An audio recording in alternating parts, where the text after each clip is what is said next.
What's up, everybody? Welcome back to Keith and Mike Watch Deep Space Nine. I almost got my Centrum for Men vitamin gummies in during the intro, but it didn't go. How's it going, Mike?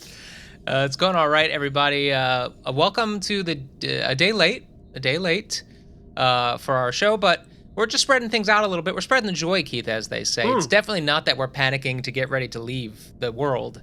For all of the holidays, that's true. For all of the holidays, we're cramming last-minute projects. I have to finish a Christmas movie for my brother. That's my brother's thing that I'm doing for him.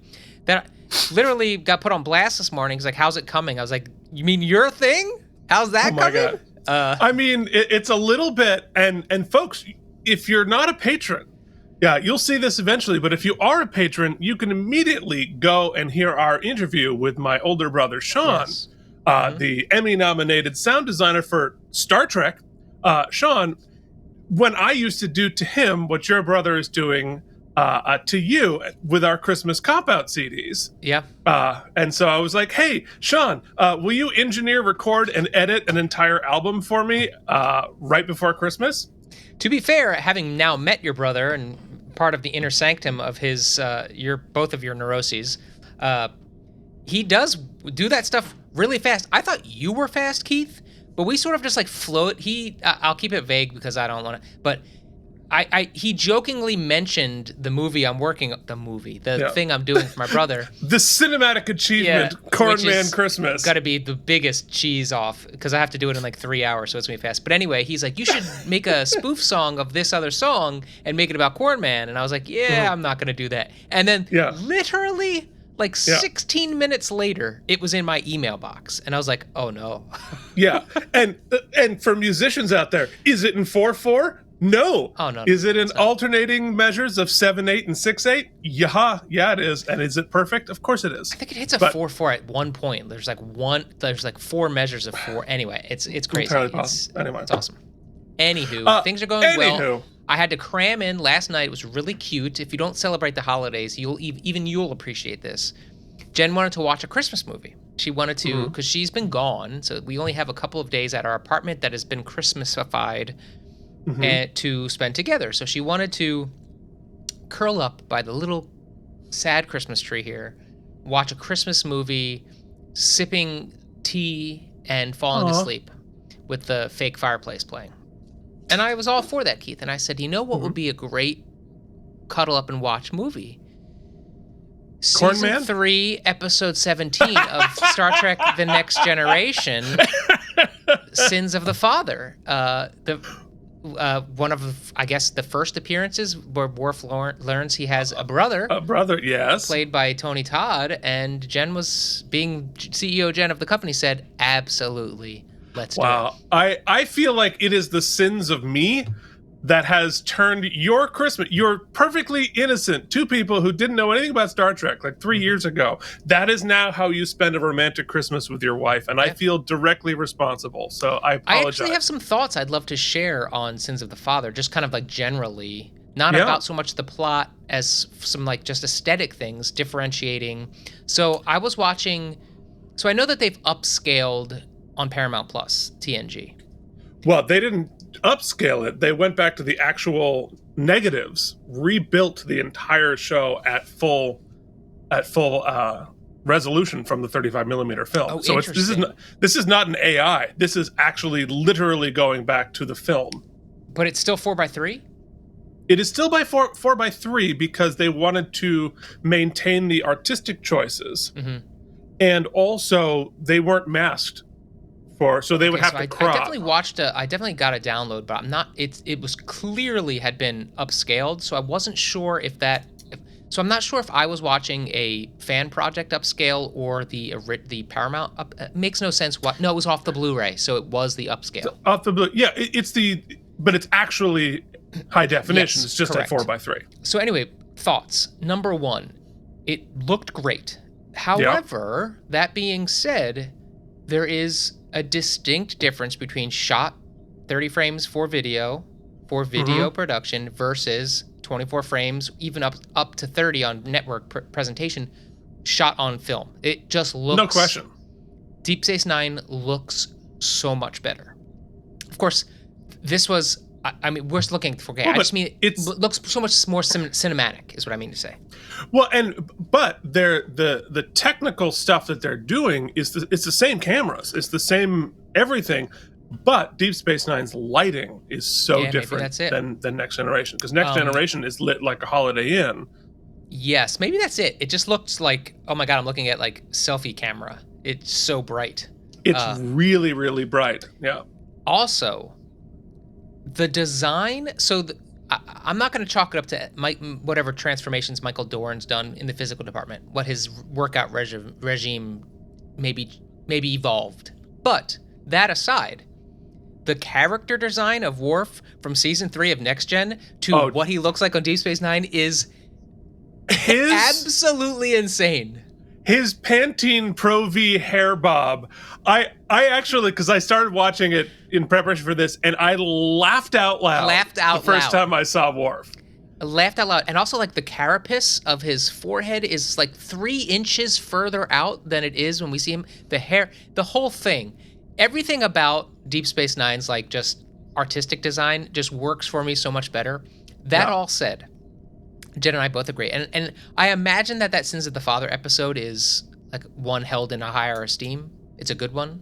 Or is it just like middle pack? Okay. It's kind of just an episode. Man, did I forget how much I love Jean-Luc Picard. Oh, God, yeah. Different, totally different than our boy Ben, but damn is all I gotta say. Yeah. I mean, it's Patrick Stewart, for God's sakes. I mean, there's a reason why Jean-Luc Picard is a cultural icon well beyond Star Trek fans. Yeah. Everybody knows who Picard is, regardless of And then Jen says, Keith, and to all a good night, the to all a good night version of ending of the story is as she's nodding off into Slumberville, she goes, man, do we have to go back and watch TNG? Of course you do. And it was like, Keith, it was like stereo Keith and Jen in my ears. And I was like, well, I guess I'm just trapped for the rest of my life. Oh, yeah, the next 6 years of my life are planned out. Well, plus Voyager, plus Enterprise. Yeah, we got to finish Picard too, but I guess we can't do that until we finish Deep Space Nine, at least. We can't finish Picard probably until we finish Voyager. So, all right, well, so we're looking. I don't know. You can see season 3 of Picard in like 5 years. So then, the last thing that I think we should do at the top of the episode before we jump into this episode is there seems to be a narrative disconnect to me, and hopefully you can fix it for me, between where we leave things at the end of Sins of the Father and where we pick things up here. Because I really thought that this would be a continuation of that episode, and it seemed to me where we left was basically Worf says at the end of that episode, in order to restore honor to my family, I will be excommunicated, basically, yes? Right. I will be like de-Klingoned. Right. But then we come to this episode and Kurn is like... that's because like 5 more episodes of this story happen on Next Gen. Okay, so that, I guess my feeling is... there's like there's a Klingon civil war. There's so much has gone... So I'm to understand that sort of the House of Mogh finds its way back to prominence in those 5 episodes? The House of Mogh is subsequently restored, and restored to the point that they're actually even on the High Council. Okay, they're great. on the High Council. Sure if they retconned some of that, or if it was... No. It is all a big part of it, and Kurn's a part of that. So, So Worf has redeemed himself, but in Way of the Warrior, that we saw on Deep Space Nine, lost it all again. Yes. By turning on Gowron. Okay, great. So all of that has happened. But even when he turned on Gowron, he had not been restored. He had been. Worf had been. Everybody had been restored.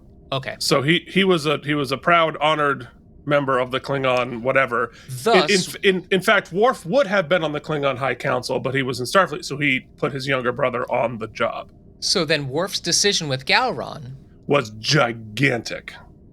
And there are no, regardless, like here we're going to debate whether what they do is dishonorable because they were going against, we see that the Klingon honor is once again, like most political things, flexible. Negotiable. Yeah. So, but what Worf did with Gowron was not up for debate. That was to Klingon code, that was a spit in the face. Well, I mean, yes and no. I mean, the thing is, Gowron's a politician, right? Yeah, right. And so like another politician would have been like, "Oh yeah, no, that's cool. I totally get it." No, this is about This, like, Klingon honor, Klingon politics is terribly petty. Mm-hmm. And there's all this talk of honor, but honor is pretty inconsistent. Also, whoever the head of the Klingon Council was in that TNG episode, I thought he was awesome. Oh, that was. I'm trying to remember whether, because it was pre-Gowron. Yeah, it looked like the dude. Yeah, that was like Chuck the Cooper, I think. Judge. It looked like the smoking judge. It was the smoking judge. It was Chuck Cooper, yes. Yeah, we saw him on the practice. I don't know how to proceed. World's... It's almost like Keith had a master plan for all of this. Well, it's clearly happening. Your romantic Christmas was watching Next Gen, so I've ruined things. Okay, so I have a couple of things before we get started. First off, I'm wearing my Christmas shirt, my Make It Snow, from of course our friend and patron Jason Tiberius Mogh. So thank you very much. It fits marvelously. I might wear it on Christmas in Vermont. We'll see. We'll maybe see if it works on snow. And I sent the Chancellor a little Christmas present. You guys are going to open it for your Christmas morning, but don't think I left you out, Mike. Because I thought we agreed. No, for sure. This is not a real thing. But why don't you put me on my one shot, please? Okay, yes, him. Okay, all right. Because it's weird. I'm getting a transmission. Is it possible I'm getting a transmission? Okay. Oh, here it is on the pad. Let me see what the transmission is. Oh my God. Hey, Mike. Andy Robinson here, a.k.a. Garrick, your plain and simple tailor. And I've been asked by Keith. Basically, Keith is, I think, just using me as the messenger to thank you for going on this Deep Space Nine journey with him. And he says that Garrick is your favorite character, which only tells me that you have incredible taste in who your favorite characters are. Actually, Garrick is certainly one of my favorites that I've ever played. He was a true gift from the acting gods. Loved Garrick. I loved everything about him. The only thing that I wasn't crazy about was the makeup and the costume. I mean, that's. But still, it was worth it. Absolutely was worth it. Rolling sweat underneath all that prosthetics and heavy duty costume fabric. But that was a small price to pay.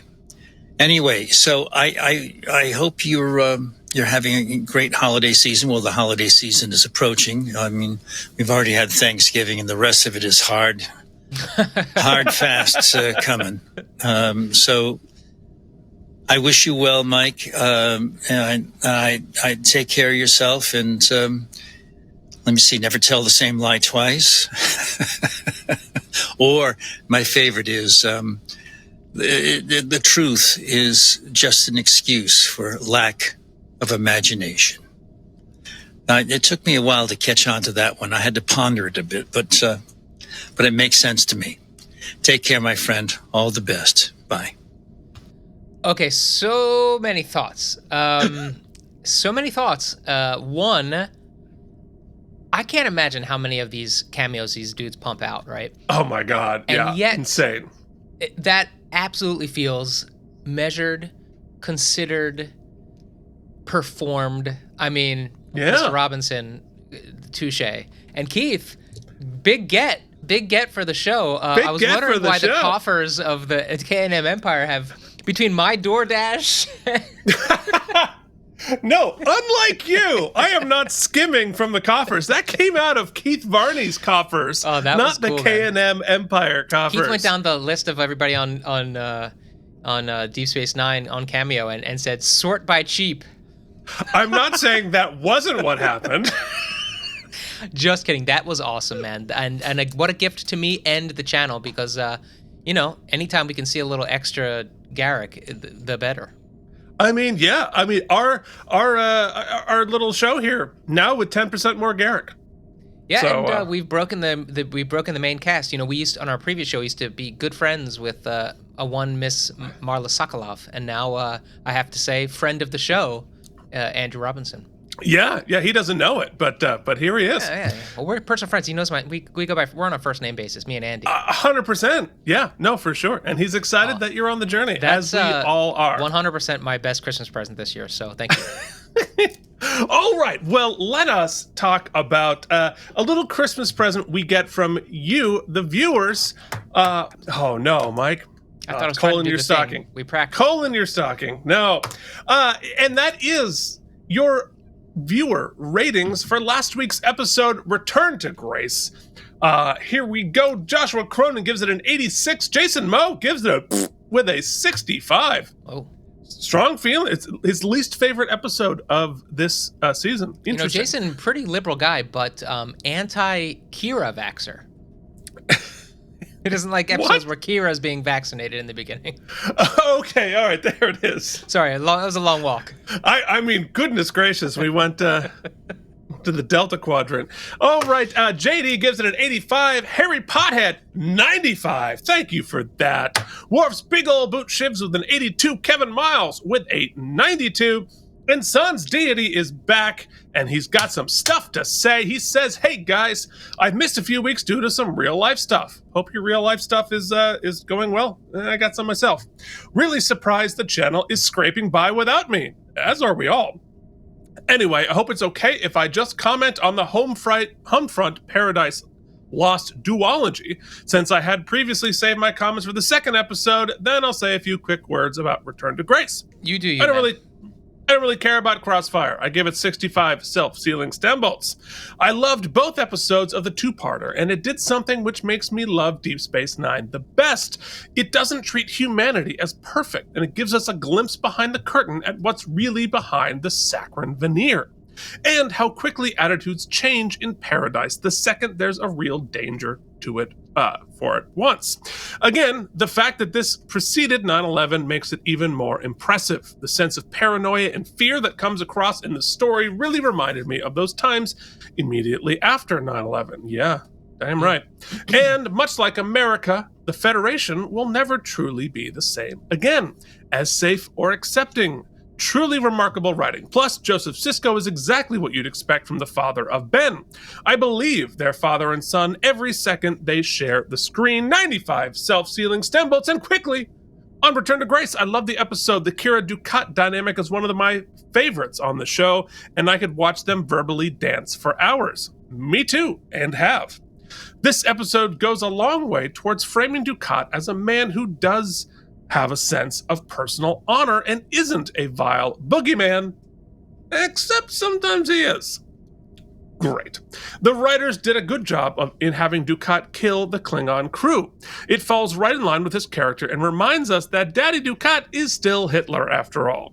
Another A-plus performance from the Na Visitor. I do agree that maybe a B story would have been better to balance things out emotionally, but there aren't enough scenes I'd want to cut out of the A story to make that work, in my opinion. And you share that with me. In any case, this gets 90 self-sealing stem bolts. Hell yes, they are self-sealing. Glad to be back. Long days and pleasant nights, fellas. Fantastic. Thank you. Welcome back. We're happy to have you. All right. Now, Mike, it is time to talk about... Bless you. I blew the graphic onto the screen. Well done. The Sons of Mogh, which is episode 4... Season 4, episode 14, which aired on February 12th, 1996. The top song continued still in its reign here at the beginning of 1996. Can't wait to hear it. Well, I didn't listen to this song for Christmas, but it's Mariah, so I'll sing another one. Are you sick of this tune yet? You're gonna hear it at the bank and the vet. All we want for Christmas was a hookup with Mariah and Boys to Men. And it was so memorable that I still can't remember it, even though we listened to it last week. Yep. Yes, exactly. The top movie, the oddly watchable, I feel like I haven't seen it in a while. Howie Long is in this movie. I'm going to give you a hint. See if you can. Howie Long. Something About Mary? No. John Travolta. Look Who's Talking 3? No. It's there's a missing nuke. Oh, Face Off. Christian Slater. No. Oh, how many? I got nothing. Broken Arrow. Don't know it. Did you never watch Broken Arrow? No. Oh, I mean, it's trash, but it's very watchable trash from my memory. I haven't seen it in years. Mike, speaking of very watchable trash, what was on TV tonight? Oh, Keith, it was February 12th, so you have to know that network television was all over those Valentine's episodes, because a rom-com and a situational comedy is gonna. So I have not previewed this, but what I love about holiday-themed episodes of network television is we're gonna get some bad puns. Shall we? Oh, I can't wait. Well, first there was a show that aired for one season. It was a 1-hour dramedy on ABC called Second Noah. I vaguely remember it. I think it had 17 episodes. They weren't playing with us this week. This was their premiere episode, Hoops and Dreams. But The Nanny, come on. Love is a many blundered thing. Okay, right, not too bad. Can't Hurry Love, just called Valentine's Day Massacred. Murphy Brown, Up in Smoke. High Society, no one there, okay. Chicago Hope, Women on the Verge. Melrose Place, Keith, you ready for this one? Devil in a Wet Dress. Ooh. Ned and Stacy, Friends and Lovers. Fresh Prince of Bel-Air. That's a very specific image, but if that's your thing, man, that's your thing. Fresh Prince of Bel-Air, Breaking Up is Hard to Do, Part 1 of 2. I guess Will was breaking up with somebody.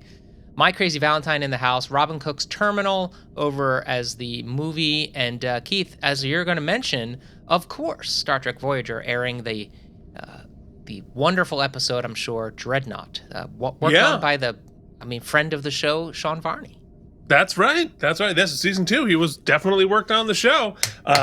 Sign up on patreon.com/KNM if you want to watch us interview him for the first time. Otherwise, you got to wait till the new year, and who wants to wait? You don't want to wait. I helped Nikolay Ivanovich log in and try to get this connected to his TV so we could watch it on his TV. Did it go well? No, you got to do it for the phone and just Chromecast, baby. Just beam it. I know, but I don't think Patreon does the Chromecast. Can they do it from behind the paywall? They gotta have a feature where we can give out some subs to our family. I'm gonna have you call him. Have him call you next time. All right. I'll probably have more patience. The weekly world news headline. Boy, it's a good one.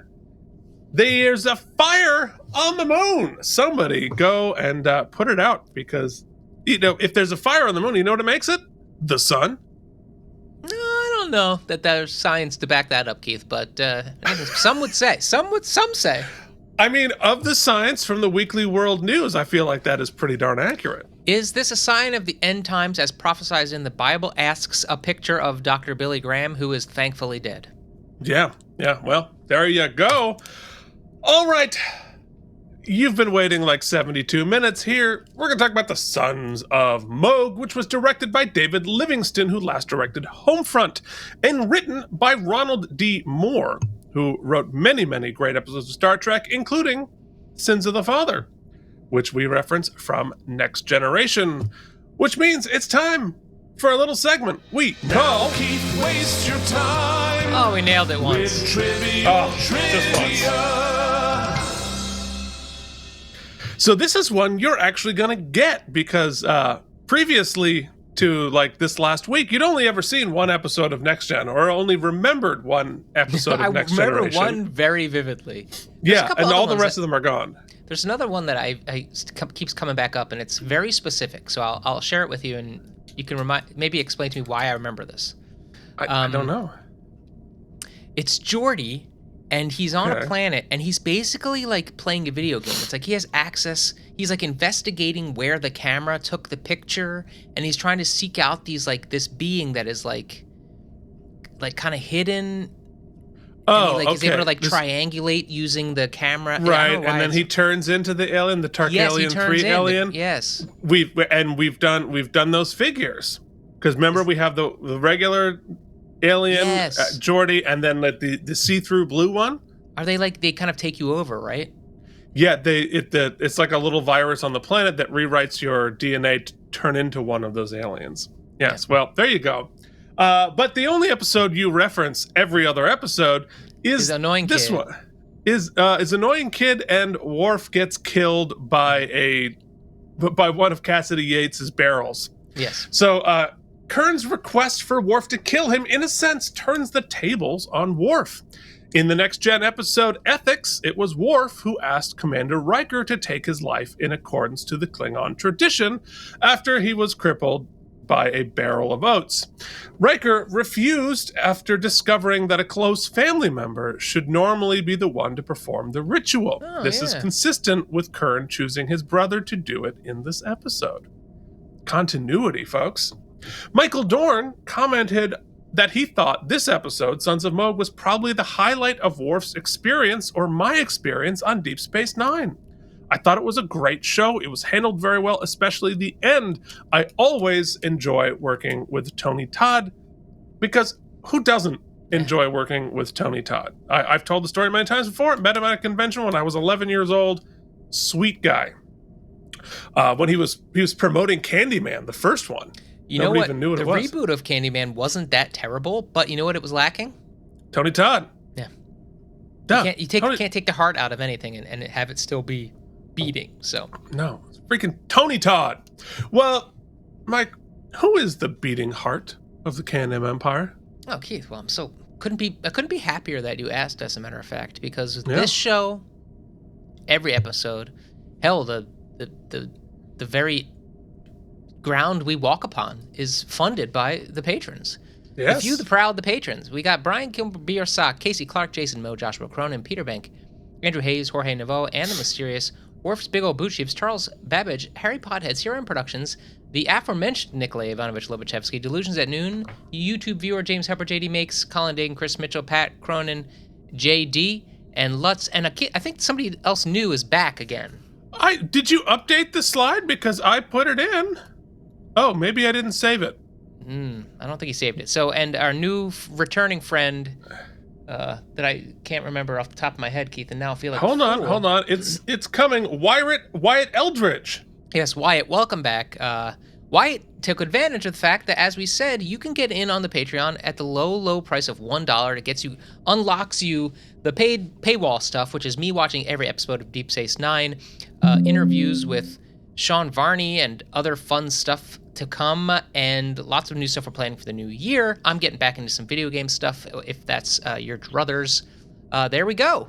And boom. It also helps us, guys, if you could only know how far Keith and I have come with technology. It's both an absolute disgrace of riches that two human beings should have access to the things we have. I know, but also how much better at it we are now, which isn't saying too much, but it's saying something. No, go back. Yeah, if you've been watching for a while, like, I like this show, go back and watch the pilot of this show. In fact, in the past 2 weeks, I have gotten a couple of comments. I guess my guess is because of the algorithm, because of the couple of videos we've had that have taken off, it's pushing other content, because I'm getting emails about and people watching Out of Practice. Out of Practice is like back in the algorithm now. So people are writing saying, "Hey, my God, I've been looking for something, and I'm so happy to be able to tell them the complete series is available to them." Welcome to the team, everybody watching from Out of Practice who've jumped over. You can get in our Patreon with other good stuff. Patreon.com/KNM. Yeah. Yeah, indeed. And if you comment about the practice, Mike will come to your house and shout everything we have ever done. Yes, I will. All right. You know what we should do? Let's hop into that screening room and talk about Sons of Mogh.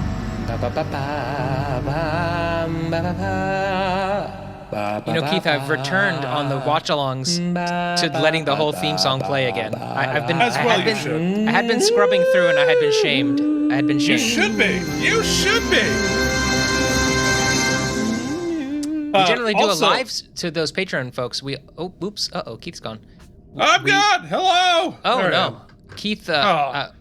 Remember how we were just bragging about how much better we got at the tech? I usually live stream with the patrons every week to watch the episode. Didn't get to do it this week, unfortunately, but that's another benefit you get. You can watch with me and tell me to shut up because I talk over the episode. Yeah, exactly. Thank you for doing that. I don't have time to yell at Mike to shut up as much as I'd like to, but I'm glad that you're there. It's a resolution for the new year. Speaking of resolutions, no clips this week because, no, we did. We gave it the old college try. That was a hard no. It was like already an extra step to load them in, to like cut them down, load them in, but then to cut them in, load them in, and then try to like adjust the speed just enough to bypass the filters. Yeah, no, thanks. Yeah, well, look, I wish we could do it too, but you know, y'all have a copy of it. Hey, you know what? $1. We watched the whole episode with me. That's true, because that's behind a paywall. All right, so let us begin our teaser with Worf and Jadzia battling with batliths in the cave set. Well, a mechlith and a batlith. They have been debating the classic argument of batlith versus mechlith. Mike, can you sum up the debate between a batlith and a mechlith? I can, Keith. Basically, one's long and pointy, and the other one is got more motion to the ocean, and so it's not always about the size. Sometimes it's about that motion of the ocean. That's the best I can really sum up, Keith, because this scene was so sexy that I had to go to a place. Did the patrons wait while you went away for 5 minutes? No, like I said, this one wasn't behind. This one, the patrons didn't join me for this one. Oh, okay, me and Worf had similar feelings. I'll say that. Yeah, well, I mean, duh. So, she calls him out. I needed to take a cold bath, Lit. I get it? Bath. Yeah, I wish we had Mech less of that joke. So, Worf says Jadzia was distracting him with her cleavage-bearing outfit, and she calls him on his overconfidence. It's pretty flirty. I thought for a second it was just the 4x3. I was like, they're very close, and then I realized, nope. Oh no, yeah, no. There's a little bit of heat there on the camera. Steam heat. Yeah. Well, I mean, sure. Is that a batlith in your pocket, Keith, or are you just? I was overconfident and it snapped in half. They are interrupted by Odo, who calls and says there's a drunk Klingon in the hallway, and it's Worf's brother Kurn. So, and he is here. He announces to Worf, "I'm here for the Maktava, i.e., I want you to kill me." So things have gone bleak for poor Kurn. So in Act 1, Kurn wakes up in Worf's quarters, shouting off a hangover. Kurn immediately starts criticizing Worf's comfortable couch. He's pissed off because Worf's opposition to Gowron caused their entire house's honor and money to be dissolved. Cool scene because it's a one-to-one to the first scene when we meet him on the bridge of the Enterprise, in the officer exchange program, which is hysterical. But he's very much commenting on sort of the human traditions and the comfort factor and whether it's making Worf weak. So it's fun to see that revisited here. And the officer exchange, that is a sequel to a season 2 episode of Next Gen where Riker goes onto a Klingon ship. It's great. Will Riker's great in that episode. Yeah, they're all great. I didn't like Riker when I watched it. When I would watch it, every once in a while on the way up. Yeah, because I guess I didn't understand. Just like when we started Strange New Worlds, I didn't quite understand the role of the number one. Like I was like, well, the captain's right there. Why doesn't he just do the stuff? Why do we need like a sub captain? But I don't understand. I don't know why. I felt like just give me more Picard at the time. I really loved Picard back in the day, but now I appreciate Will for what. Well, it also depends on when you're seeing him, because season 1 Riker is just sort of a cold hard ass before they allowed Frakes to just show his own personality, and he became like funny and warm and not just sort of like a hard ass. And I think that really changed everything. So anyway, Kurn is pissed off because Worf's opposition to Gowron caused their entire house's honor and money to be dissolved. And Worf isn't hearing it. What's done is done. And they have a very interesting conversation about what is the honorable thing to do. And Kurn is like, follow orders. And Worf is like, I'm looking at the bigger picture. And it doesn't matter, because Kurn's like, look, Worf, you get to go back to your cushy life. I had all of my lands and property and honor and job stripped of me, and you don't. I have to deal with all the consequences. Yeah, but that's what makes Worf kind of great, right? Is that I think we understand, because of the POV of the show, as to why looking at the big picture is the strategic thing to do, brought into stark relief when we see how it's affecting the little people, which is also very much how the military decisions make that sort of dichotomy.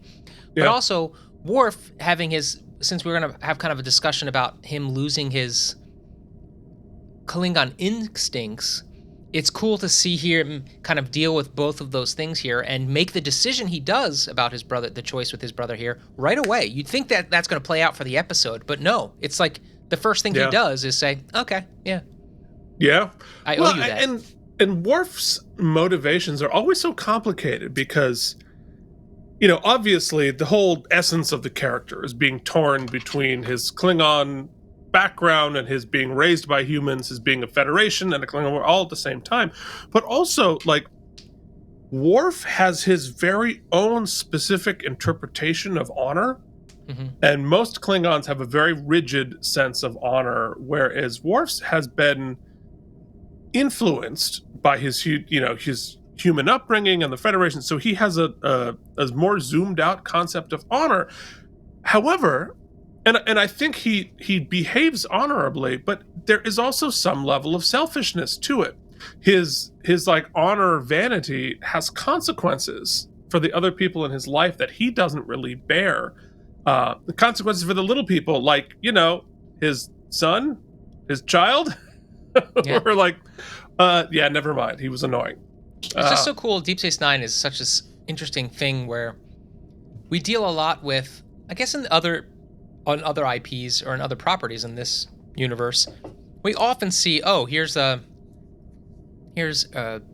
this race or this species with the humans, and how's that going to work out, right? Whereas here we have a confluence of things. We've got different species trying to work in other confines. So we've got Worf, a Klingon in the Federation. We've got Mogh, very clearly defined Ferengi, going off to join Starfleet. But then in addition to that, we have a whole bunch of different species all congregating and having to work in its own ecosystem aboard Deep Space Nine, which is basically, the ultimate analogy of the melting pot. Yeah. And here we are. And what Deep Space Nine does, but and partly because we're spending a lot more time with a wider variety of species than on Next Gen, because we especially in Next Gen and original series, there's sort of a shorthand for all the species. Like Klingons are stabby, and Romulans are paranoid, and whatever. Bolians are blue and chatty, and whatever. And Ferengis are like weird little space gnomes, right? On Deep Space Nine, we spend enough time to get to know them individually and start to see them as individuals, and they're not defined by the single brush of like, this is what they are, which again, that's part of, but while retaining their identities. So like, it's already moved past the melting pot where people become sort of homogenized. It's, no, you are a Klingon, you are a Ferengi, you get to retain all of that identity while you learn to coexist as opposed to assimilate. And then the dimension on top of that I really love is that we learn the stock kind of bullet points of each of these races, species, but then learn how a lot of those things aren't what they seem, right? Oh, their honor is unapproachable, but for a price. Yeah, it's and pretty also, negotiable.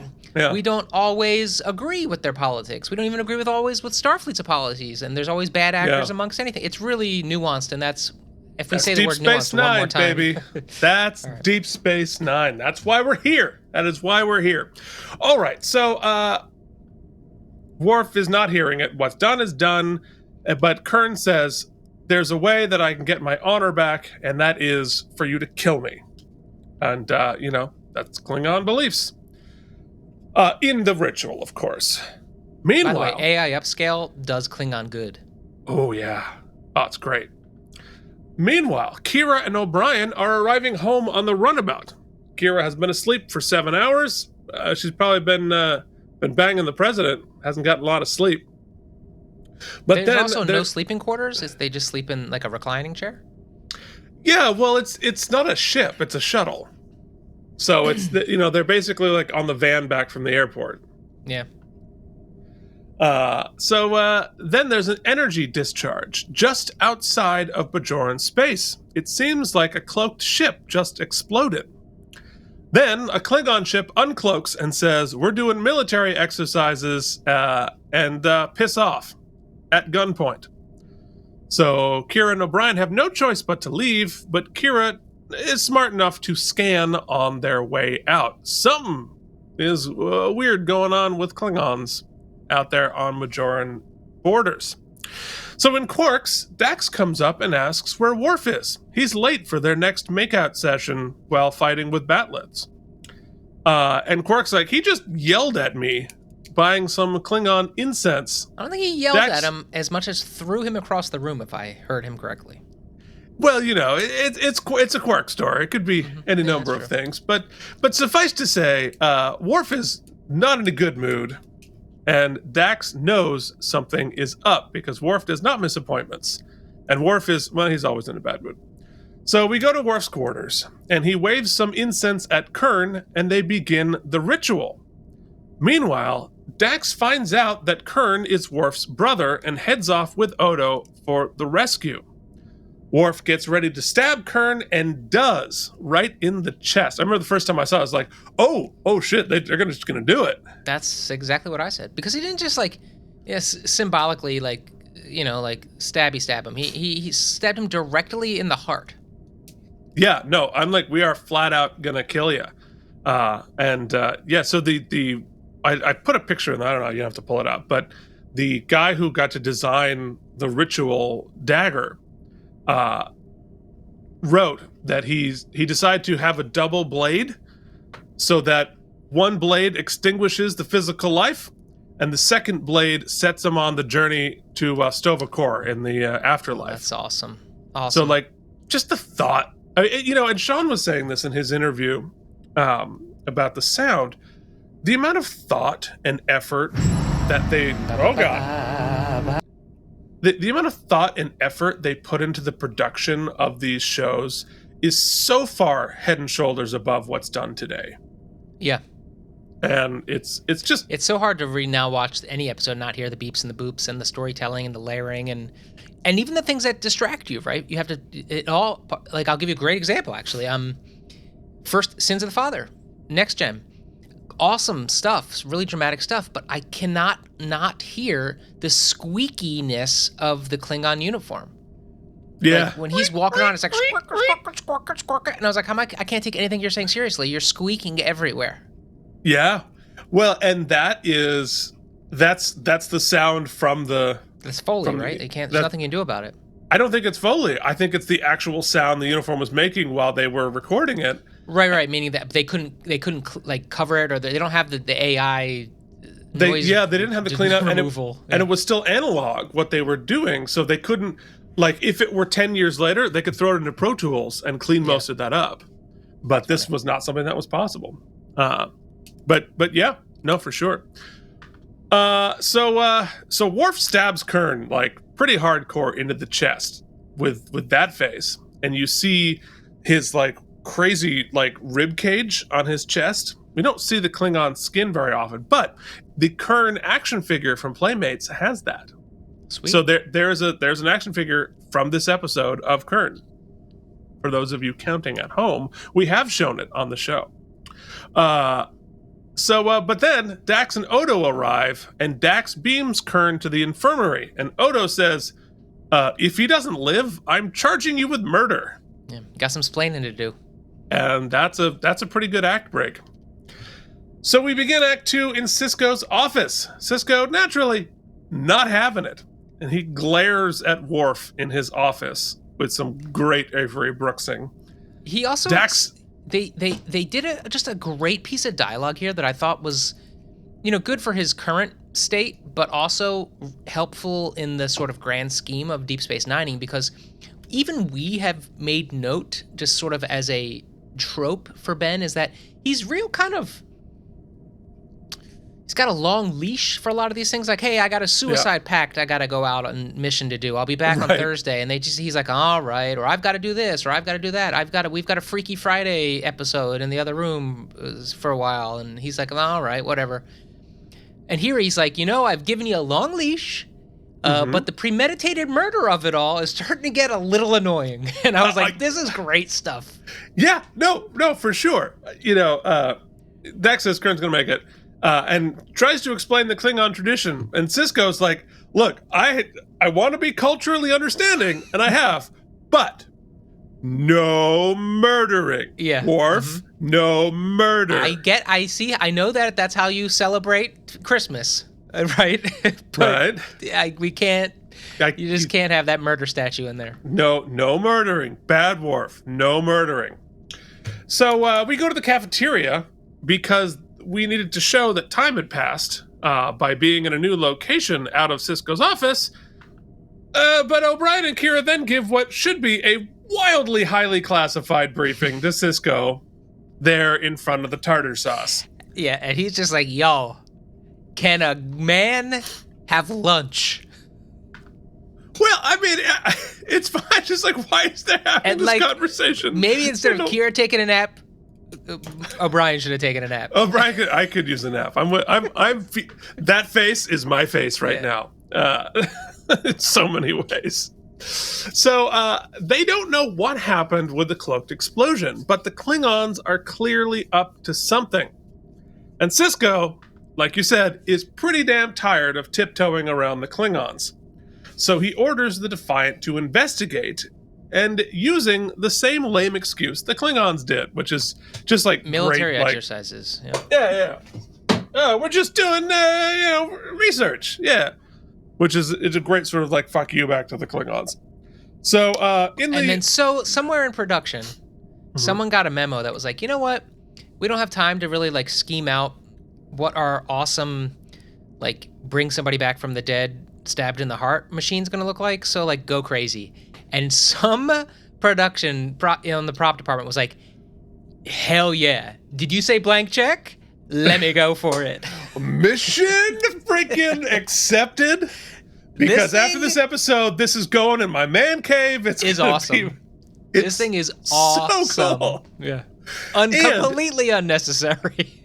Well, but we saw a similar thing because we've seen the Federation version of this. Right?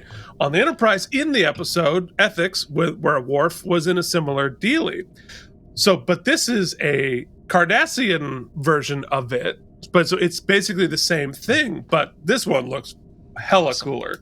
This whole lighting, I mean, come on, look at that shot. The POV shot, everything about it is working. I did write, however, it's an oddly dark infirmary. And Bashir wakes Kurn so Worf can talk to him, because it's freaking cool looking, that's why. Kurn is surprised and pissed off that he's still alive. And he once again calls Worf a weak Klingon. Worf's like, I didn't do it, I tried to kill you. I tried to murder as hard as I could. But Kurn says, whatever is to become of me, it is up to you. The order of brothers, very strong in the Klingons. So, well, to be fair, that is exactly what's happening to you, Mike. Editing Corn Man this afternoon. whatever the older brother says, that's how you're going to spend your days before Christmas. So later, Dax goes to apologize to Worf, and she kind of gets that she screwed up.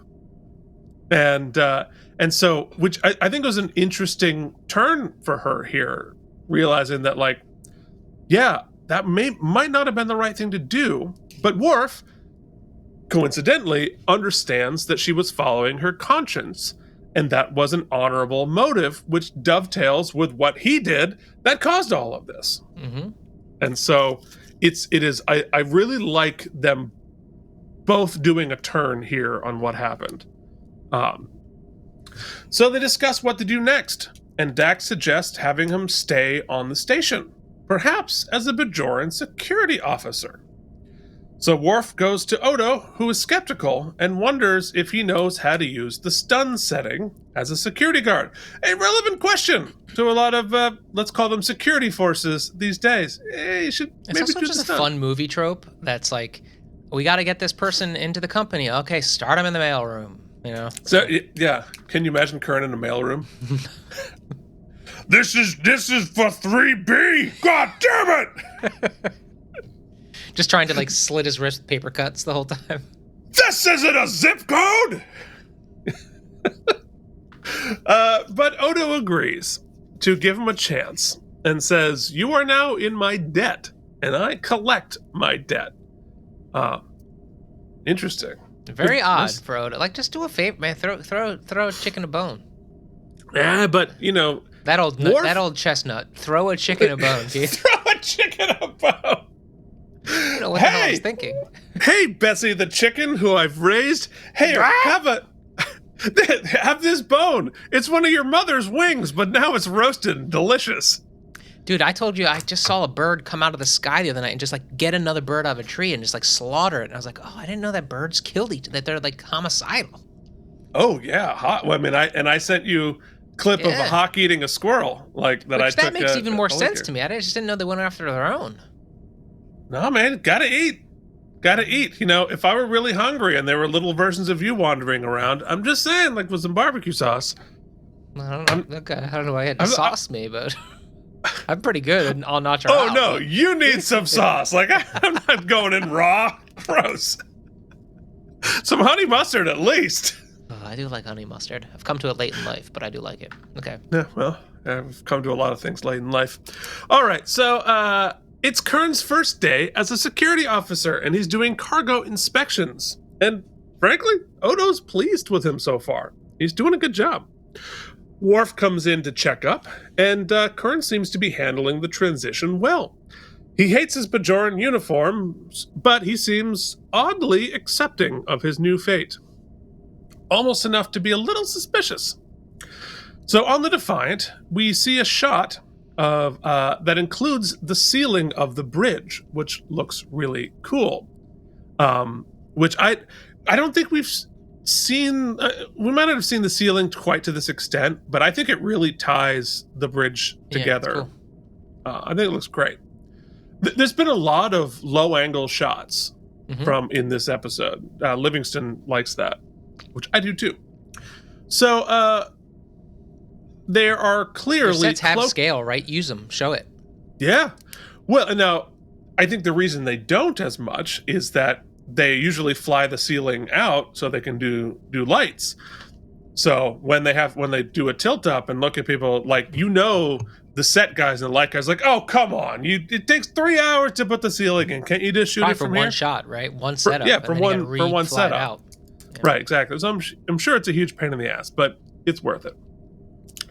So they're watching what's going on, and there are clearly cloaked ships wandering around near the Bajoran border, but they have not crossed. Then there's another explosion, and a giant Klingon ship appears with massive damage on it. They offer to help the Klingons, but nobody else does, and they tow the damaged ship back to Deep Space Nine. We'll talk more once we reveal what it is the Klingons are doing about how bad are they at launching these things. They've blown themselves up twice. Yeah, but then later we see how many things there are and how many ships are around setting them up. So it's, I mean, Maybe, just like before you put the thing that can blow me up, like give it a little space. I guess. That would be dishonorable, Keith. The honorable death of being blown up by your own grenade. Anyway, so back on the station, Odo calls Rather Worf. than admit you forgot where you put it? Yeah, that's probably true, but I like my legs. So, Odo calls Worf and says that Kurn just tried to commit suicide by having a criminal allowing himself to be shot. Oh my God, that wasn't even a sentence. I was feeling bad because I mean no disrespect to anybody who might have had an accident dealing with explosives, either in the military or not. So it was my own neuroses realizing I said something I didn't mean. It could be argued if you shop at Pennsylvania fireworks places, if you buy fireworks from a tent for New Year's, you get what's coming to you. But no, for sure. I'm talking about people who are occupationally required to do these things. Yes, of course, our deepest sympathies to all those folks, but that's where we draw the line, of course. Yeah, no, okay. Well, there it is. I'm sure that made it much, much worse. Let me try this sentence again. So, Odo tells Worf that Kurn just tried to commit suicide by criminal by allowing himself to be shot. There it is. There's the sentence. A security officer with a death wish is a danger, and Odo has fired him. Kurn is still pissed and asks his brother what to do in a somewhat repeated beat. So he tried to get himself killed another way, which I guess would have been honorable-ish. Yeah, maybe he should have worked in the mailroom. He could have just like space vacuumed himself out. Like, jettisoned paper cut? the cargo jettisoned the cargo bay by accident. Whoops. I don't know. I think it should be by how many paper cuts from licking an envelope does it take to kill a Klingon? His tongue bled out, unfortunately. Terrible way to terrible. go. Oh, awful. Oh, didn't that how George's girlfriend died in Seinfeld? Yes, licking stamps or licking envelopes. Yeah, that would have been amazing because that was kind of at the same time. Yeah. If Kurn's like, the 90s trope. And then Paul Rubens enters the episode. Paul Rubens shows up. I mean, it's good to do a cameo. I think nice to see Pee-wee. So, in the wardroom, the whole team figures out what's going on with By the way, Klingons. I'm sorry. This is a complete non sequitur, but I'm going to take the opportunity to say because I forgot to do it in Geekly this week. Weekly Rad. Before he died, this is real. Paul Rubens, who we lost recently, our good old Pee-wee, had the 1988 Pee-wee's Big Adventure Christmas special, who has crazy cameos from Cher, all kinds of folks stop by. He sent it out to the house to this production house to have it completely restored. The audio is restored, 4K upscaled, remastered. Oh, nice. They got the cartoons they played on it remastered, and it's now available for free on their website channel that he made sure would happen posthumously. So check out the Pee-wee Herman's Christmas Spectacular from 1988 on YouTube. Okay, patrons, enjoy Mike watching it. So good, yeah. On the cruise.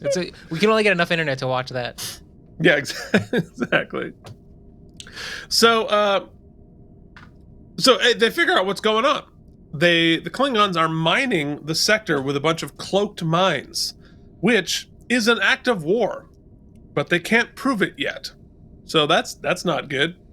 So Worf goes to Kurn to ask him for help with the Klingons. However, he thinks it's a betrayal, but he did oppose. So Kurn's like, this is a betrayal of the Klingons. When Worf asks him, well, did you oppose Gowron's plan to break the treaty with the Federation? And he's like, yeah.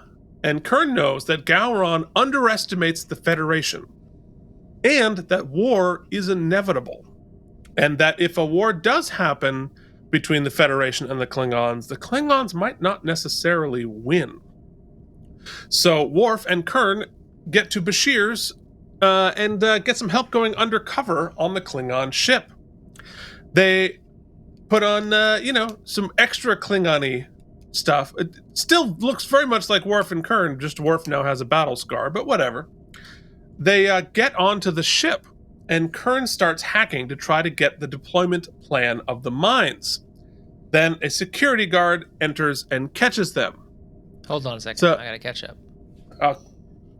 You got to keep up. The story's flying, Mike. I know. I just. Oof. I got distracted. Some great stuff. There's some great shots here. We got to see them. Just so much good Klingon face. Oh yeah. There's that scar. Yeah. He let his hair down a little bit.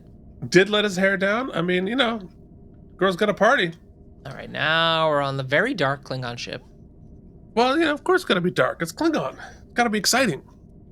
So, in Act 5, Worf is able to bluff the security guard, or at least thinks he is.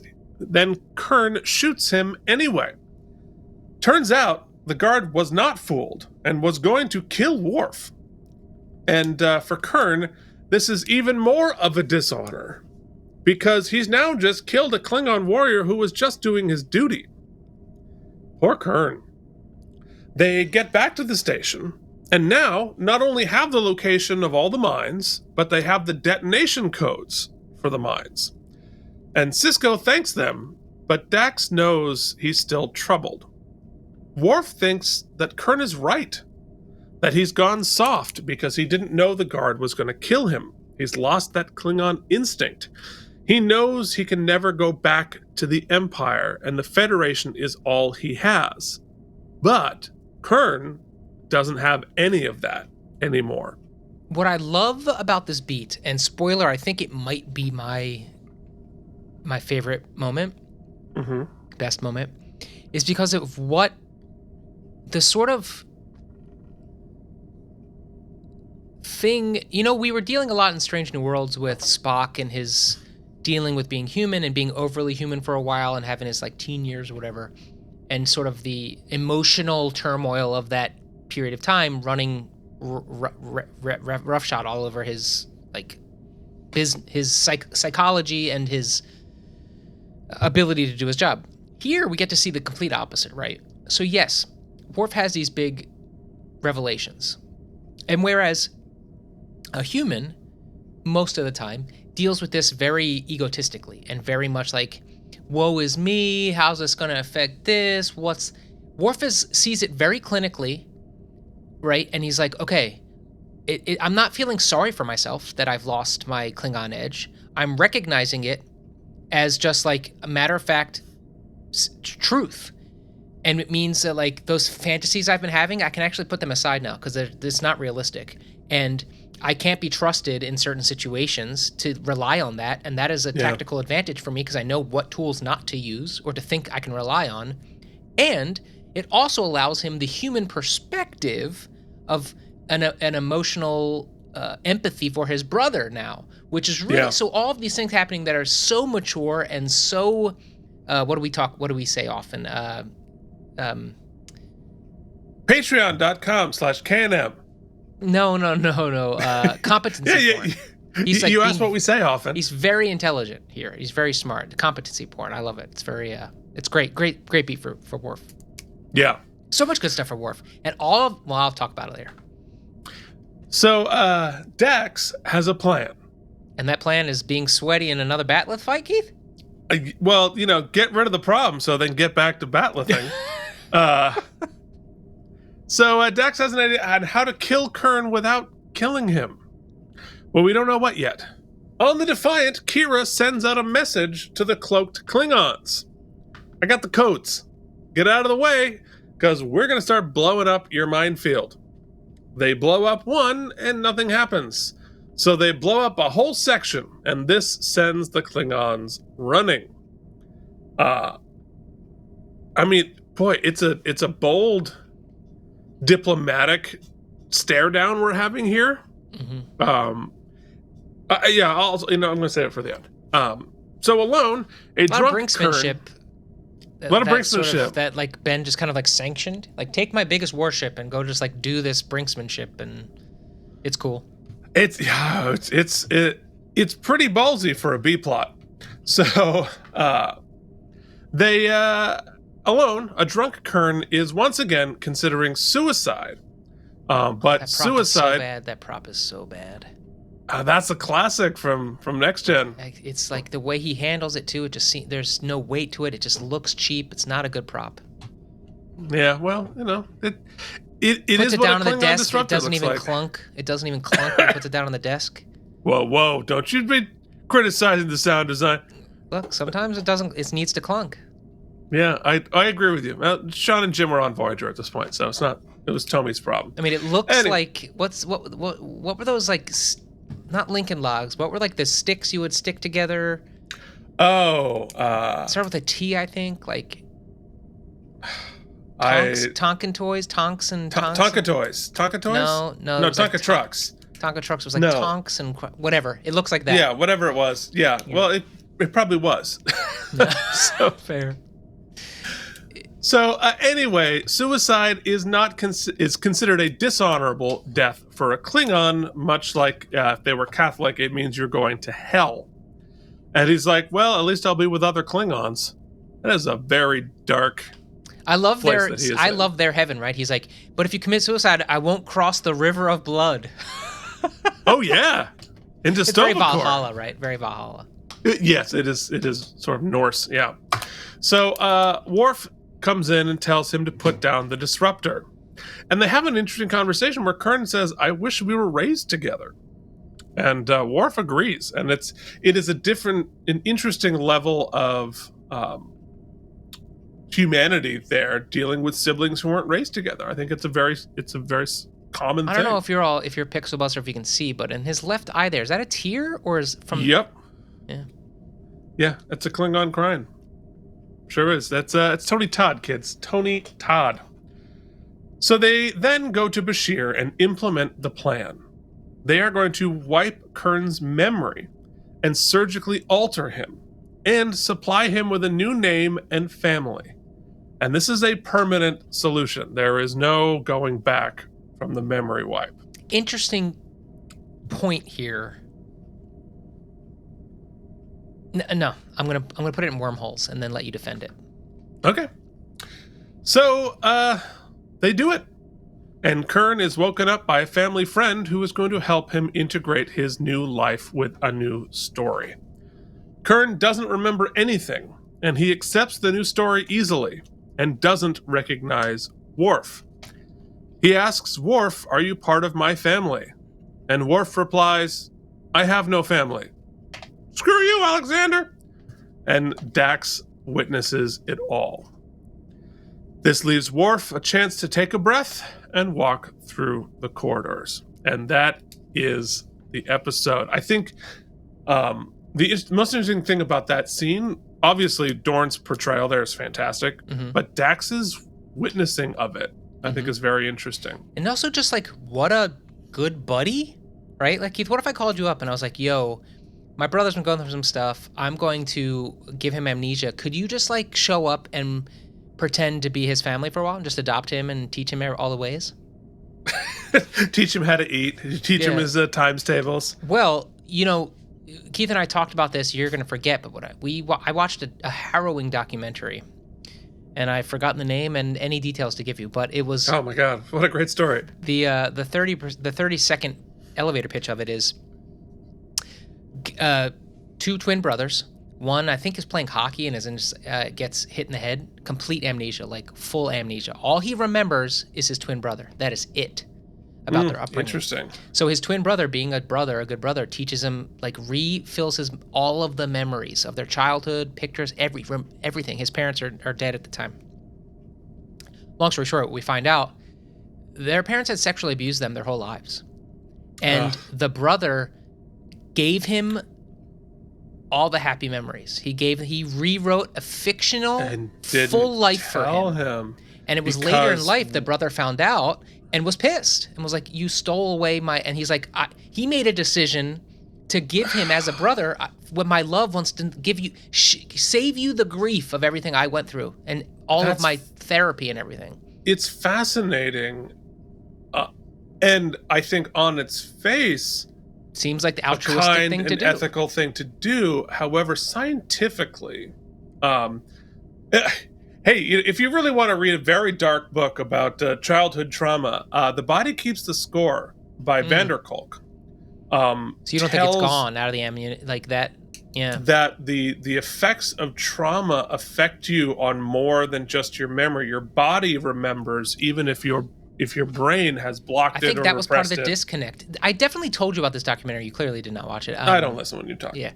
But anyway, you have a very similar thing taking place here, right? Yeah. Yeah, ways. And it's interesting. Yeah. Fascinating. Well, you want to know what else is fascinating? The AlamarEmmys.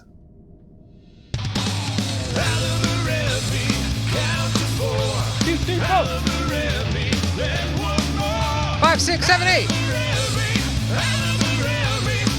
9, 10, 11, 12. Wow. Professional musician about to be paid a handsome sum of money to perform on a cruise ship. Yeah. I don't know why. I dare you. Do you count in anything in the show? I think I do, yes. Yeah, all right. It has to be, instead of 2, 3, 4, this should be 13, 14, 15. Okay. Offer accepting. I dare you to do it once. 8, 12, 1. Okay, so shall we talk best? Oh yeah. Let's talk about wormholes. Wormholes are first. Oh yeah, that's why the button didn't work. Yeah, we've only done this 7,000 times. Now it's all messed up. Oh no. Oh god. I just have to point out, you began this episode by bragging about how much better we are at this. This is myself. Punishment fits the crime. I already talked about mine. I think it's Dorne's subtle realization of not just what he's lost, and his sort of full shedding of his initial or his instinctive Klingon traits and becoming more human, I guess, but also having that empathy for his brother in the moment. That's my pick. And that would be your best moment. What's your wormhole? Because that's the segment we're on. Oh, you're right. Okay, so going back. So the wormhole here, I guess, for me, and I'm aside from the prop thing that bothered me, that one gun, which is not even a big deal. So the scene seems missing, right? I have to assume that they spoke to the brother about this, that they're like, here's the plan. We're going to give you amnesia and a new family. I don't know if they did. No way that they would just do it and not talk to him. That seems radically unethical. I think that is one of the main criticisms of this episode. But I feel like that he would doing have been it without with consent. I feel like he would have been like, okay, yeah, that gives me a new life and I'll be shed. It's still, but I guess it's robbing him of the death of a warrior, right? You know what? It's a little murky. Because I know a lot of people, because I was reading about it, a lot of people are like, I can't believe that they would do that without his consent. But we don't know for sure that they didn't have his consent. Right. Because he would have had to walk into Bashir's office and start I don't think Worf clocked him in the head with a coconut. So my feeling is that he signed off on it. But regardless, one way or the other, that decision. Well, also, sorry, no, it's okay. We're talking about consent, right? They might have talked about it, but again, he's said multiple times in the episode, my future is in your hands. So whatever Worf said goes. So we don't necessarily know whether he wanted to do it or whether or not he did it because Worf told him to. The wormhole. Which either way you want to argue it.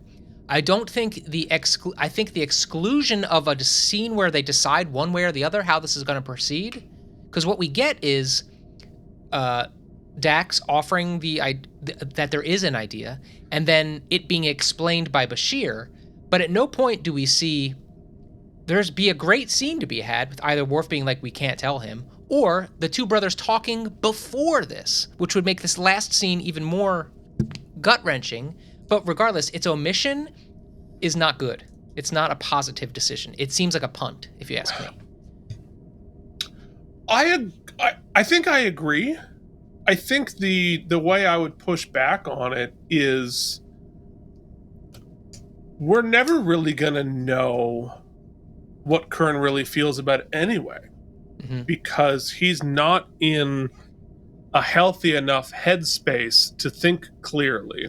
He might have said yeah, okay, because you're my older brother and that's what I'm supposed to do, or whatever. I don't know if we'd ever be able to get a clear answer from him about whether he was genuinely wanted to do it or not, or was too depressed or felt whatever.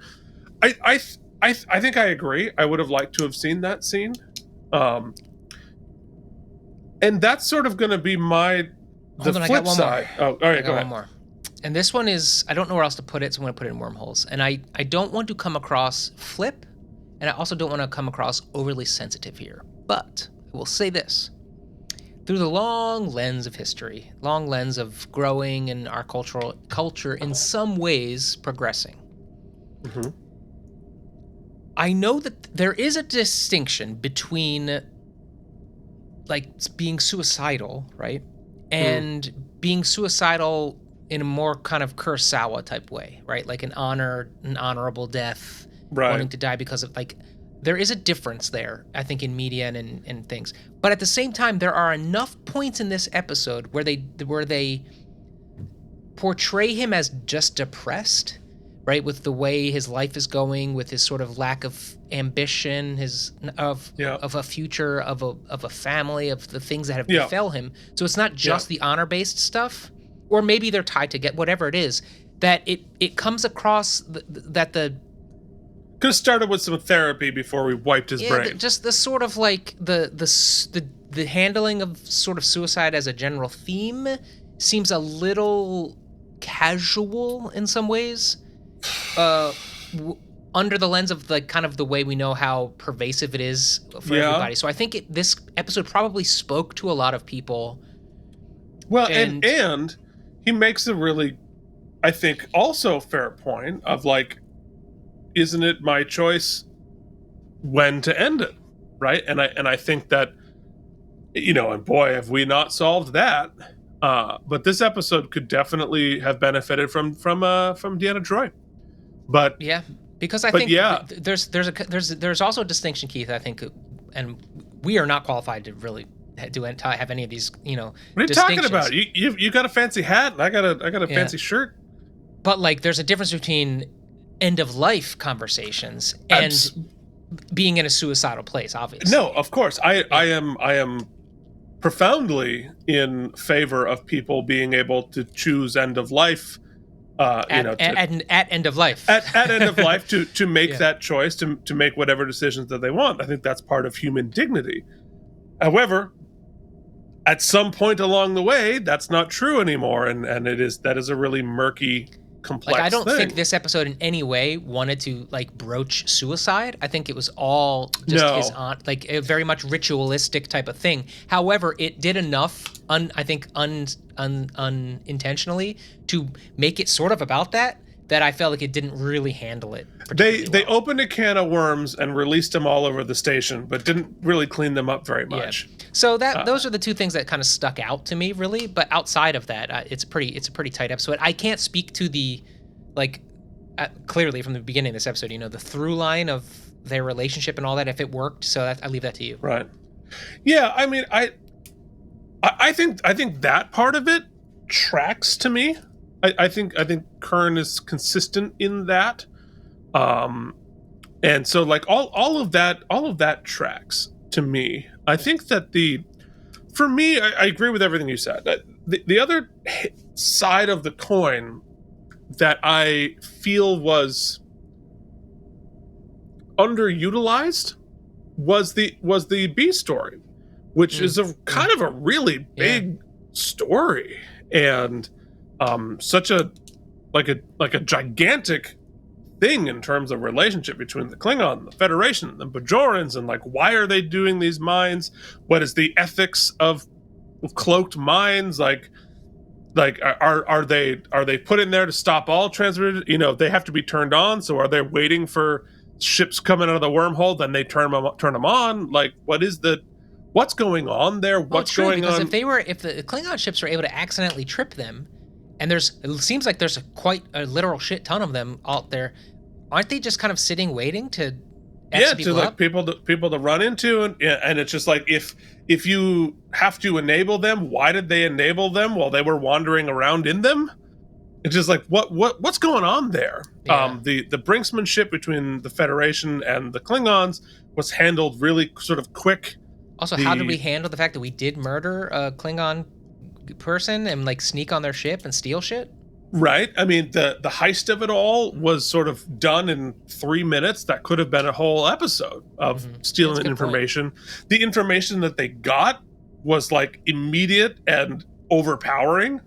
Like, not only did they have the map of all of them, they have the codes to blow them up. Like, what level of computer has the codes to the detonation codes for every single mine individually in the entire field? And if you're carrying that much information, that like high classified information, and you get accidentally blowed up, no way you would have said tow us back to Deep Space Nine. Does every one of the ships have all of those codes? Like, it feels like the Klingon security there sucked. Yeah, and so bad choices there. So I feel like I didn't want to cut anything from the Worf Kurn arc. I actually thought that was pretty satisfying. I totally got it. But it felt like the other half of it was very rushed. And I wish, like, to me, that could have been 2 episodes. Now, I really liked them connecting, right? And having all of a sudden the A story and the B story come together for a bit there when Worf and Kurn are on the ship. Was it enough for a 2-parter? If you'd built out the Klingon mystery and the cloaked mines, yeah, maybe. I don't think there was enough for a 2-parter in the Worf Kurn part of it. So I understand why they sort of made all of those decisions, but it definitely felt like the B story dwarfed the importance of the A story beyond the personal for Worf. That's how I felt. Remember that episode where we discovered this guy on a planet that was like, hey, remember the Jem'Hadar? We can like cure that drug addiction. And then we were like, just kidding, we're going off. We're like, oh. Yeah, well, they thought they could, but they couldn't. Yeah. But it's not the same, but it's the same feeling I was left with. Yeah, so it's kind of a really big concept, and like cloaked mines in a war, like that's kind of a big deal. So anyway, that's more of a stem bolts thing. But so I'll quickly, my best moment was actually the conversation that Worf and Kurn have about having wished they were raised together. It felt like they were really letting their guard down and showing some true vulnerability with each other. And I was like, yeah, I could totally imagine. I mean, I feel that way with my brothers that I was raised with, who are, 6 years apart. You had a very different experience. And it's like, there's some parts I wish we had shared as contemporaries when we weren't really good. I can imagine if you were 12 or 15 years apart. Dude, I have 15 nieces and nephews, right? A few of them I live close by, and I have a certain relationship with them. A few I've met twice, and that sucks. And I think often, like, what would the narrative be if I lived closer to them? What if, 100%. And that's part of the human, all those choices that we have to make, right? Yeah. And it's very complex. And or are made for us. And that was going to be exactly my point. And for Worf and Kurn, that decision was not made for. They didn't make that decision. The decision was made for them. So, anyway, let's do stem bolts. You get some stem bolts. Hell yeah, they are self-sealing. Here are some stem bolts for you.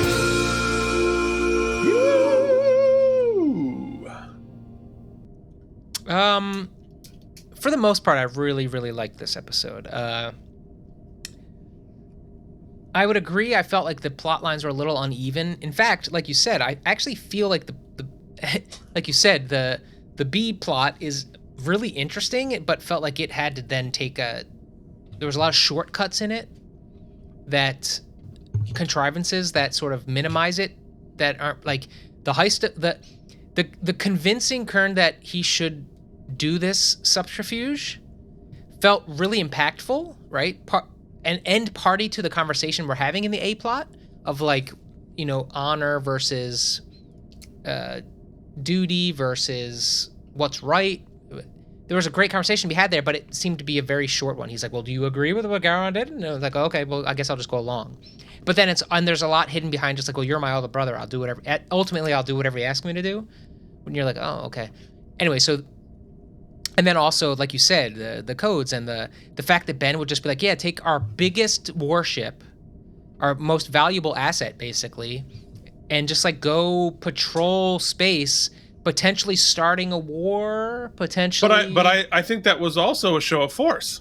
It was like, hey, Klingons, like, we're taking this seriously. Sure. But still, it's just like you said, it holds epic weight, but is treated as the B story. And then it's like, Right. so, because I know what the focus here is, and it's clearly on the Worf story. And I must say, I love that they're like, you know what? Bring Tony Todd back, bring him back this season, or let's strike while the iron is hot. When it works, it works.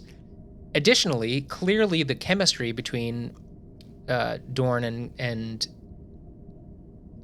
Todd is incredible and is awesome, and I love that. But mostly, thank goodness, we finally get a Worf episode, right? It's like, let's write for this guy, because, you know, Keith and I talk about it ad nauseum. The most compelling performances are the ones where it's all there, but you're trying to force it down. And what is the Klingon performance but restraint, right? So often they get to expose their aggression. Obviously, they get to be pissed off and shouting. But when it comes to emotional stuff, it's fighting it. It's shutting it down. So all of the most incredible beats of emotion in this episode, with the exception of being horny in the beginning, that Worf goes through, it's him shutting it off. Best example is the last beat of this, is the last kind of couple frames of the episode where he just lost his brother, gone, bye, and had to tell him, I don't know you. And he goes outside and he just like takes a beat, and in that beat there's like, it's a very subtle little beat, but it's really well done. You feel it and you see it, and even if you don't know you're seeing it, you feel it. So it's really great. It feels like a lot of ellipses at the end of it, which is great. It feels like there's more to be said and hopefully more to come about it. I don't know that I think I actually preferred the TNG episode to this, that I watched in this kind of relationship of it all. But also, it's a huge character beat for Worf, right? Like, he also now knows the parts of him that are gone, also parts of his Klingonness that is gone. Yeah. So a lot of movement. I commend the episode. I really like it. I don't know that I loved it as one of my most sort of impactful episodes. Hard not to like put it in a high rating though, because it's a very solid episode and a lot happens. I think 87 stem bolts for me. Yeah. Yeah, I think that's all really fair. I'm sort of with you. Like, I think I like the episode. It's good. I think you're right. It really pushes a lot forward, even if it's sort of putting to the side the stuff going on with the Klingons and the Mines. It's actually pushing the conflict of that whole world, like pushing that forward, and I think it adds a lot to the stakes of the episode, and it feels important because of that. Even if the episode didn't put a huge thumb on the scale, the importance of it in the larger scheme, it feels important. I think the performances are great. I think the writing is great. I feel like the episode is just a little overstuffed. I think there's just a little bit too much. The premise definitely outweighs the promise outweighs sort of the execution, right? Like, I think when it sets up, you're like, oh my God, Todd's back. We got these brothers. What's going to happen? Where are we going? And then it's sort of, okay. Well, it's funny. I would put it differently. I think that it actually pays off, all of it, but it's just a little rushed. Like it's like every scene needed to be 45 seconds longer to really fully explore these ideas, to fully explore these stuff. And it feels like it's a little bit of like shorthand. Like, we saw a somewhat of an outline of an episode because they didn't have time to do the whole thing. So it's great British Bake Off, right? Where they give them all these great ingredients, and what they're asked to create is something I really love. But normally it's like a 3-hour recipe, and they're like, you got to do it in 45 minutes. And you're like, right, well, what are you gonna be able to deliver? Yeah. So, but I think they delivered it pretty well. Like, it's a good episode. Like, I don't feel like it's a bad episode at all. But for me, it gets 84 self-sealing stem bolts. You mentioned it during the review, but just to re-highlight, also great little character development for Dax as well. Yeah, we get to see her the flirtation stuff, but also just her acuity to know that some things aren't black and white and really start to read the room. She's really good at that. And her relationship with Klingons has been a big part of her whole character this whole time. And now there's a Klingon there, and clearly they've got some chemistry going on there. Yeah, so Mike is enticed about that. Going to be interesting to see what happens. I've heard some rumors about what happens to who gets interested in Ducat's daughter, and we've got a new budding romance here. And I've heard a lot. There's some, I can't wait. It's almost. If only we had 3 more seasons. If only we had 3.5 more seasons. We've one more review, and that is here. Hold on, I got to make it smaller here. Hold on. Is he coming back? No, this is a live shot of Charlie, who is like, you have been talking for too long. Yeah, he's not wrong. And why do I have to take a nap in TV lights? But he still is able to accomplish it. All right, Mike, tell everybody about our other shows. Hey, you've heard me talk about it. Out of Practice podcast, still up there. The whole 8 seasons of David E. Kelly's grand opus, The Practice. You can listen to Mike and I go through COVID in real time. Yeah, not only that episode we talk about, and it is basically this show, but for David E. Kelly's The Practice, and we also the podcast we listen to the episode together and talk all over it. It's just way too much of your life, but I encourage you to. It's a combination of Mike's live watching of Deep Space Nine, but there's also a 45-minute podcast that front ends every episode where Keith and I sort of like go through a time capsule of what we were going through in our present day at the time listening to it, and also when the episodes aired. So it is a lot of cool stuff. Really cool. Geekly, we just talk. It's just a podcast. It's our podcast on a weekly basis. Talk about stuff we're watching, doing cool stuff. Strange New Show, we're through seasons 1 and 2, waiting for season 3. And then look at my toys. We have a month-long wake of going on where we're reading viewer comments, of which there were legion. And it's great to hear what people have to say. Very smart, insightful comments. And then we'll be back to regular shows. In fact, Keith, we got a comment that came in today that's like, hey, guys, I hope you don't give up on Star Trek because they did. And that was like heartfelt to hear. They're like, you guys are killing this. And I was like, great to hear.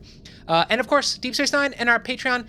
But mostly, guys, into the new year, we'll have all new episodes starting in the first week of January. And so, awesome. Enjoy a couple weeks away from our voices.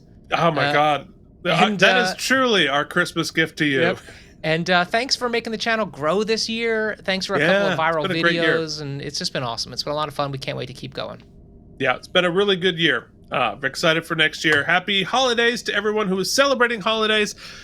Happy just the rest of your week. For those of you who are not, we will see you in 2 weeks, 3 weeks. I forget how many weeks, but we'll be back with, I forgot. I got to say what we're doing. Next week, we are doing the episode Bar Association, where 99% of us will be very excited about it and 1% will not. You will understand why I'm doing this voice when we do Bar Association. See you next week. Thank you for watching K&M Entertainment. I'm assuming that was Bernie Sanders. If you enjoyed our particular brand of nonsense, please like and subscribe. Or become one of our patrons at patreon.com/KNM.